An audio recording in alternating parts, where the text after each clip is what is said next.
Now this has already been mentioned during the security chapter, but it's worth reiterating at this stage about macro-enabled files. With 2010 came the arrival of the new macro-enabled files. If you don't save your workbook in the correct format, then your macro will actually be killed off. So if we take a blank file as we have here and create ourselves a quick macro, so record macro, I'm going to call it sample macro, OK, and all this macro is going to do is type New York, and embolden and make it go bigger.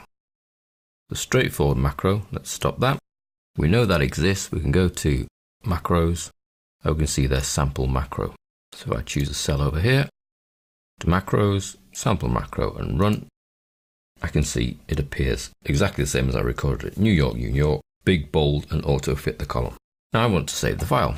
So I go to little save icon. I want to save it as sample macro. I do nothing about the save as type at this moment and go save, and I'll be given this dialog box. Following features cannot be saved in macro-free workbooks. The normal file extension of XLSX is classed as macro-free.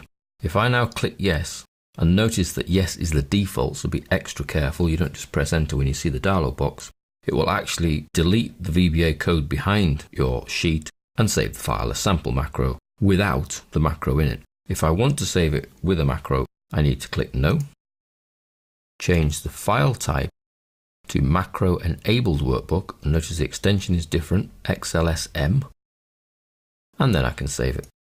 And it will save with the macro, and it's got that different extension. If you just choose the yes when that dialog box comes up, you'll lose the macro. Now it's not too bad when it's a little short macro like this, but it might be one that you've spent a while on creating.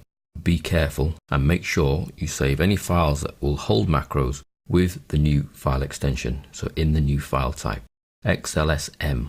The good news is, if you receive a file incoming and you see that extension, you know it must have a macro in it because it's been saved as a macro-enabled file.